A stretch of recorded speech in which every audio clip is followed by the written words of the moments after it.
Aljazeera, live from our headquarters in Doha with me, Elizabeth Carano, also ahead.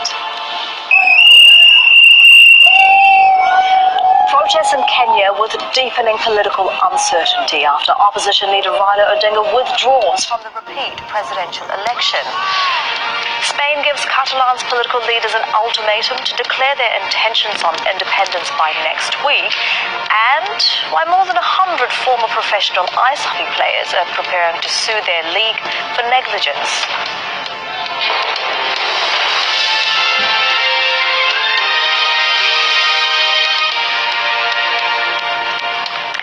The two major Palestinian groups have reached a deal on governing Gaza. Hamas and Fatah have been meeting in Cairo to discuss the implementation of a deal signed 6 years ago. Key topics in the negotiations included employment of both groups' personnel and the future of Hamas's powerful military wing. Let's bring in our correspondent, Harry Fawcett, now. He's joining us on the phone from West Jerusalem. We are waiting for more information, I know, Harry, but what will Palestinians be hoping for from this deal? I think they'd be curious to know exactly what this deal covers, how extensive it is. So far, we only have these very few words from one side of the negotiating parties, from the Hamas side through its chief, Ismail Haniyeh, saying that agreement has been reached at dawn this morning with the kind auspices of the Egyptian government. This is an Egyptian-backed deal. These talks have been happening in Cairo, and this is coming after only a little over 2 days of talks. So if it does solve some of the real thorny issues which separated these two sides for 10 years, I think it would be something of an increased surprise. Certainly, there is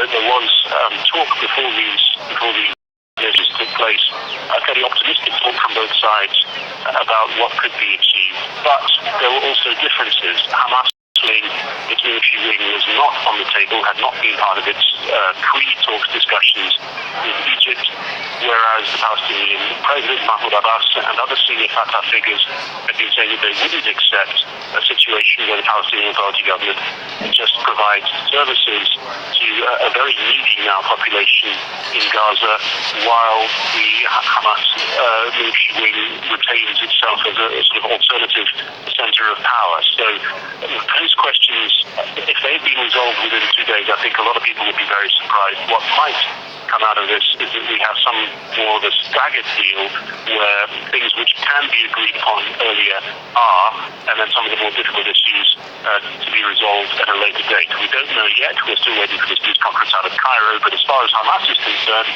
agreement has been reached. All right, Harry, thank you very much for that. For now, that's Harry Fawcett joining us from West Jerusalem. Let's move on to our other big story of the day now. There have been protests in Kenya amid deepening confusion over the repeat presidential election that's set down for the 26th of this month. The latest crisis comes after the withdrawal of main opposition candidate Raila Odinga, who's demanding electoral reform. He lost to Uhuru Kenyatta in August's election, which was nullified by the Supreme Court due to irregularities. Famila Miller has the latest from the capital, Nairobi. Raila Odinga's supporters barely needed any prompting to return to the streets. They're demonstrating against Kenya's Electoral Commission, which they believe won't conduct a free and fair rerun of August's election.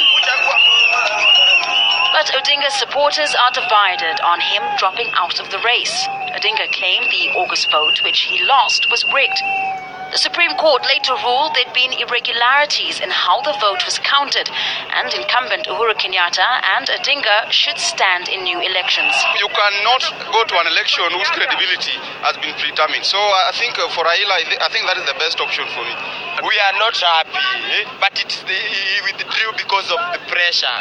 So we are out to demonstrate that we are not happy too. Police earlier fired tear gas at protesters as they marched through the streets of Nairobi. But by far and large, they've been peaceful, and they're also adamant. They say if there aren't any reforms to the Electoral Commission, then there shouldn't be any election at all. Kenya's constitution is not clear on what happens once a candidate withdraws from a rerun. but Parliament has now passed amendments to electoral laws that could allow Kenyatta to be named the winner. If you have an election on 26th and President Kenyatta participates and Mr. Raila Odinga doesn't participate, then it's very easy to say that we'll have a president who will not command the legitimacy and respect from all Kenyans. The Electoral Commission will decide what happens next, but any of its decisions can be contested in court.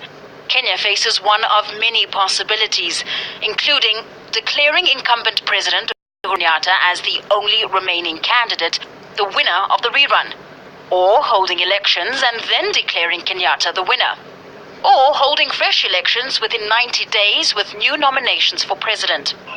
While Kenyatta says he should be declared president, Odinga is for fresh elections. Any pronouncement from IEBC will not be believable, and the conduct of IEBC, both the conduct of the commissioners, its officials, has not been inspiring at all.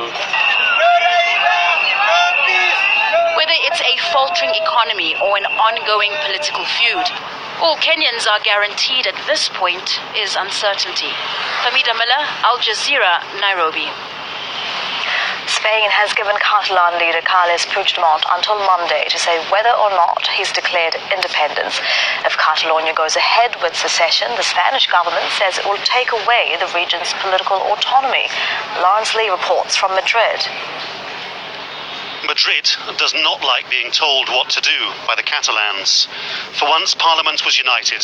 As the journalists speculated, the cabinet agreed. The Spanish lion bit back against the Catalan demand that their independence will happen. The Prime Minister said, "You say it out loud and we will take back your powers. No dice, no deal. And you have until Monday." El Consejo de Ministros ha acordado esta We've held a cabinet meeting and we've decided the Catalan government must confirm whether or not they have declared independence, regardless of whether it's going to take effect or not. This is a requirement necessary before any other measures can be taken by the government, including invoking Article 155. So back it goes to Barcelona. Madrid knows society there is split. Some separatists want secession now, others are nervous. Half the population hates the whole idea. How long should they wait?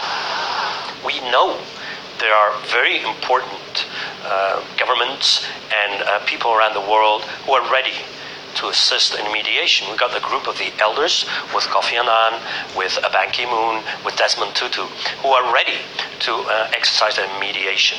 The only small detail which we are missing is that we have nobody at the other side of the table, because Mariano Rajoy just said he was not accepting mediation. All the while, Europe looks on. Surely not another country fracturing itself. There is no support at all in Brussels for the Catalan independence movement. Madrid knows that it is the side with the powerful friends. Many people in Madrid regard Rajoy's statement, his demand that Catalonia clarify its position on independence, as a shrewd one by putting the ball straight back in Catalonia's court. It potentially exposes divisions inside the independence movement. That might buy Madrid some time, take the pressure out of the immediate situation, but it also leaves the crisis open-ended. Whether protesters in Barcelona go from here is a good question. Madrid would like nothing more than for them turn on each other, destroy their own movement. That would rule out the need for mediation, for which Madrid insists there is no place. Lawrence Lee, Aljazeera, Madrid. So where can Carles Puigdemont go from here? Jonah Hull takes a look. We don't know what he's going to say or when he's going to say it. We have a hint of what the government's position might be from an interview with Al Jazeera by a senior member of his coalition, in which he basically says, look, what they're offering here is dialogue without preconditions. They're talking about a framework for mediation. That really doesn't have a lot of distance to travel, because Madrid has consistently said there's no place for mediation. Mr. Rajoy in Parliament reiterated that on Wednesday afternoon. There is, however, another avenue of talks which may have opened up. That comes courtesy of the head of the Socialist Party, the main opposition in Madrid, saying that he's reached an agreement with Rajoy and the Popular Party to set up a commission in Parliament to spend 6 months looking at constitutional reforms in the way that the regions are governed, basically to give them more autonomy. Now, this begins to look like a real enticement to the Catalans, to Mr. Puigdemont, in terms of saying there is a way for you to end up with a constitutional settlement with greater autonomy, but the price for that will be to give up independence altogether, and that is a price that may be too high for Mr. Puigdemont to pay. Two U.S. senators have criticized President Donald Trump for a delay in implementing sanctions against Russia. In a joint statement, Republican John McCain and Democrat Ben Cardin said the White House has yet to identify which elements of the Russian state should be sanctioned despite an October 1st deadline. They say the delay calls into question the Trump administration's commitment to the sanctions bill. Now, U.S. Secretary of State Rex Tillerson has called on Turkey to provide evidence for accusations that local U.S. Embassy employees were linked to the 2016 failed coup and expressed his profound concern over their arrest. The U.S. Embassy in Ankara suspended most visa services after a staff member was detained. Ankara retaliated by cancelling Americans' existing visas and stopping issuing new ones. Diane Estabrook has more. Well, late Wednesday, Secretary of State Rex Tillerson said he wants to see evidence behind why two consulate employees from the U.S. Were arrested within the last year. One of those employees was arrested just a little less than a week ago. The Turkish government said that he was a spy and claimed that he was linked to a U.S.-based Turkish businessman who Turkey says was behind the failed coup a year ago. Now, in addition to that, the deputy foreign minister was visiting Washington today. He was meeting with the U.S. Chamber of Commerce, trying to reaffirm the relationship with the U.S. The U.S. is a very strong trading partner with Turkey. The two countries do about $20 billion bilaterally every year in trade. 1,700 U.S. companies do business with Turkey. He says it's that both sides are very dependent on each other economically, and he's hopeful that the two countries can get past this latest crisis. I want to be very clear. We don't want this dispute to last more than a second. We responded, likewise, because Turkey is a proud nation. We are a sovereign nation. And, we think that, this decision needs to be reversed. Now, additionally, Defense Secretary James Mattis says he's continuing to work with his counterpart diplomatically on military operations in Turkey. He said that they are continuing to talk. Again, he reaffirmed today that Turkey is a very strong NATO ally to the U.S. Turkey is also home to a very important and strategic Air Force base.